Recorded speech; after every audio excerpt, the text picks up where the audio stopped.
ഇതാണ് നമ്മുടെ മിറ്റം കേട്ടോ. നമുക്ക് ഈ തവണ നല്ല മിറ്റമുണ്ട്. അപ്പോൾ എനിക്കാണെങ്കിൽ പൂക്കളം ഇടണം എന്നൊക്കെ നല്ല ആഗ്രഹമുണ്ട്. അല്ലെങ്കിൽ നമ്മൾ ഫ്ലാറ്റിലൊക്കെ ആയിരിക്കുമല്ലോ, പൂക്കളം ഇടാൻ പറ്റില്ലല്ലോ. അപ്പോൾ ഈ ഭാഗത്തായിരിക്കുമല്ലോ നമ്മളിപ്പോൾ എപ്പോഴും ഇങ്ങനെ ഇറങ്ങി വരുന്ന ഭാഗത്തായിരിക്കുമല്ലോ പൂക്കളം ഇടുക. ഇവിടെ ഇടണോ അത് ഇവിടെ ഇടണോ, അല്ലെങ്കിൽ അങ്ങ് മാറ്റി അവിടെ ഇടണോ ഞാൻ ഓർക്കണം. ഇവിടെ ഇടാം അല്ലേ, അല്ലെങ്കിൽ ഇവിടെ ഇടാം. നമുക്കാണെങ്കിൽ ചെമ്പരത്തി ഉണ്ട് ഈ തവണ, ഇഷ്ടംപോലെ ഉണ്ട്. പിന്നെ ജമന്തി ഉണ്ട് കണ്ടോ. പിന്നെ ഇവിടെ വേറെ കളർ ചെമ്പരത്തി ഉണ്ട്. അതൊക്കെ കൊണ്ട് നമുക്ക് പൂക്കളം ഇടുവാണെങ്കിൽ കുറച്ച് പൂവൊക്കെ ഉണ്ട്. അപ്പോൾ ഇവിടെ ഇടാം അല്ലേ.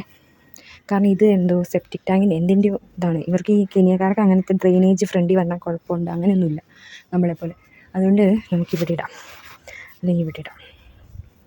കാരണം ഇതാണ് നമ്മുടെ ഇതുണ്ടോ ഇറങ്ങി വന്ന സ്ഥലം. അപ്പോൾ ഇവിടെ ഇടുന്നതാണ് നല്ലത്. അപ്പോൾ നമുക്ക് എന്തായാലും ഇവിടെ വൃത്തിയാക്കാം. ഞാൻ എന്നും മിറ്റടിച്ച് ഇവിടെയൊക്കെ നല്ല ക്ലീൻ തന്നെയാണ്.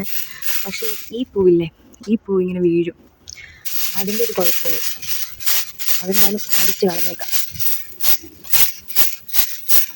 ഇവിടെ മിറ്റമൊക്കെ ഉള്ളതുകൊണ്ട് ഇങ്ങനത്തെ ചൂല് നോക്കും കേട്ടോ.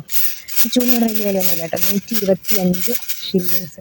ഇതൊക്കെ ഇവിടെ ഇങ്ങനെ ഓപ്പൺ ആയി കിടക്കണം. ഇതൊന്നും ഞാൻ ഇവിടെ എടുത്ത് വയ്ക്കാൻ ശ്രമിച്ചു, പക്ഷേ ഭയങ്കര കനമാണ് ഇതിന്. കാരണം ഇവിടെ റീഡിങ് നോക്കാൻ അവർ വരും. അപ്പോൾ മിറ്റം അടിച്ചു കഴിഞ്ഞ് നമുക്ക് കാണാം.